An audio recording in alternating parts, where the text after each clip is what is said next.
Olá, turminha. Vamos aqui correção da nossa atividade de ciência desse dia 26/9/2020, sábado letivo, né?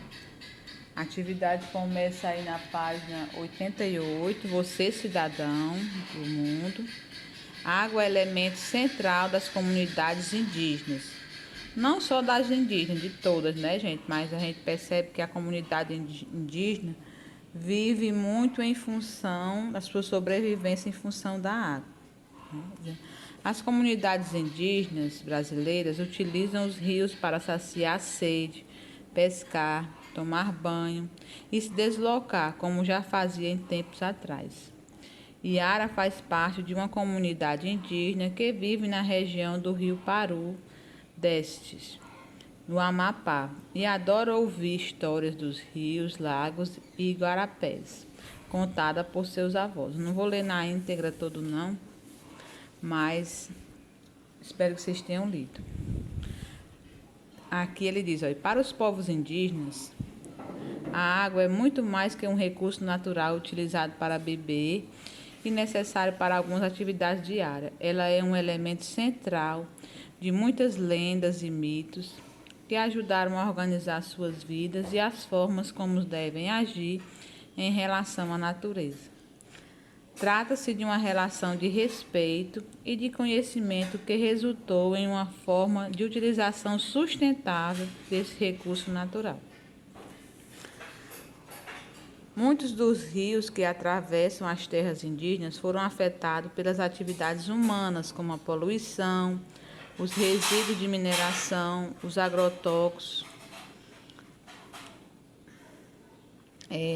provenientes da agricultura e o desmatamento. Isso tem tornado a água imprópria para o consumo, as tarefas domésticas, a pesca e a agricultura. Continuando aqui na página 89, ele diz, diante desse cenário, as ações de saneamento básico em aldeias indígenas são fundamentais para a manutenção da saúde e da qualidade de vida desses povos. Então, a questão de cisternas, que é comum apenas no interior, né? Hoje em dia, os indígenas tiveram que se adaptar a esse tipo de coisa também para poder sobreviver. Aqui ele fala, profissionais relacionados à saúde orientam os povos indígenas a filtrar e tratar a água, e quando não é possível fazê-la, a água deve passar por fervura. Assim, além de levar a água para essas populações, é necessário orientá-las objetivando saneamento e qualidade da água, além de contribuir na promoção da saúde indígena. Então, aqui tem duas perguntinhas, né? Ele inicia assim, converse com seus colegas sobre como atitudes humanas têm afetado a qualidade da água e o modo de vida das populações indígenas. Então, aqui ele diz que a resposta é pessoal, mas ele traz uma sugestão de resposta. Espera que os alunos concluam que as ações humanas têm afetado a qualidade das águas, o que, consequentemente, pode impactar a vida das populações indígenas e sua saúde, já que muitas de suas atividades cotidianas dependem diariamente desse recurso. Questão 2. Por que conhecer como esses povos se relacionam com a natureza pode nos auxiliar na manutenção dos recursos hídricos? Resposta também pessoal, mas também tem uma sugestão. O objetivo dessa questão é que o aluno perceba que os povos indígenas utilizam a água em seu modo de vida sem destruir esse recurso natural.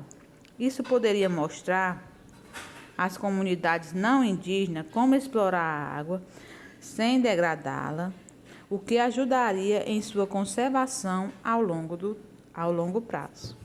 Ok? Então, passando a página aí, na página 90, ele vem falando sobre o tratamento de esgoto, certo? Traz uma questãozinha aí para você pensar. Para onde vai a água utilizada nas residências, nas diversas situações do dia a dia? Espera que os alunos respondam que ela geralmente segue para a rede de esgoto ou fossas, né? Cidades pequenas como a nossa, a gente percebe em algumas casas que a água do esgoto da pia, do banheiro, às vezes até fica no quintal, né? Aguando uma planta ou coisa assim. mas principalmente do vaso sanitário, ela tem que ir para uma fossa ou para a rede de esgoto. Ok? Aqui, ó, a água do chuveiro, a água da descarga, a água da máquina de lavar, da pia da cozinha, certo? Então, continuando aqui, ó, na página 91. Ele diz: o esgoto formado nas moradias e nos comércios é chamado de esgoto residencial. O esgoto proveniente das indústrias é chamado de esgoto industrial. Algumas indústrias produzem resíduos que contêm substâncias tóxicas. É preciso ser tratados. Todo material de esgoto deve receber tratamento adequado. Entretanto, ainda é bastante comum o despejo de esgoto em locais inadequados. Vejam. Então, aqui a gente percebe, ó, despejo de esgoto doméstico no rio Brandoás, Rio de Janeiro, em 2016. Então, gente, eu acho a maior burrice do ser humano.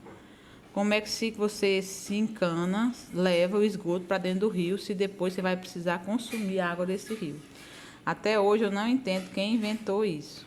Quem foi o quadrúpede que inventou essa ideia? Porque eu acho que deveria ser colocado em qualquer outro local, menos no rio, né? Como é que você contamina uma água que depois você vai consumir? Não entra na cabeça do ser humano, né? O Rio Tietê contaminado com resíduos industriais em Salto, São Paulo. Continuando, você já viu despejo inadequado de esgoto em locais em que vive? E como a gente vê, né? Também.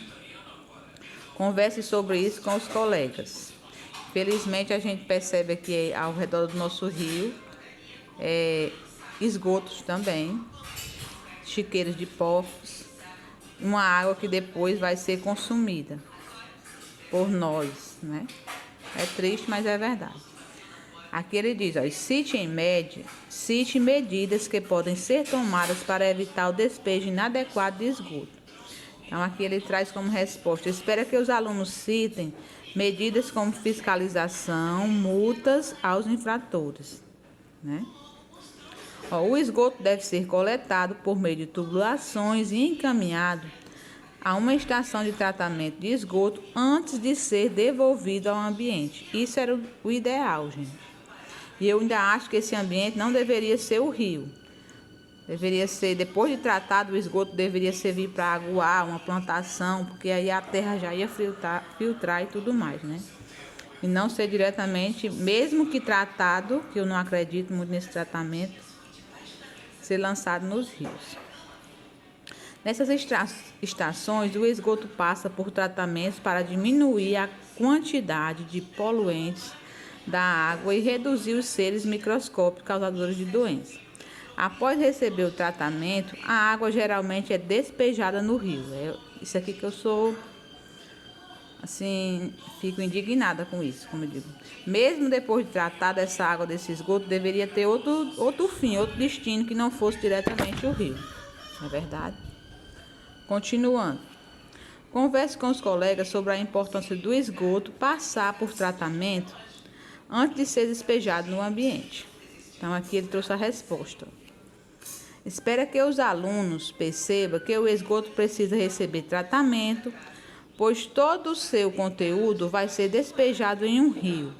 E se não tratado, pode contaminá-lo. É o que a gente mais vê, né? Esses tratamentos aí, entre aspas, e contaminando os rios. Vamos adiante. Eu vou parar o vídeo aqui, gente. Vou gravar um segundo, tá bom? Com a continuação.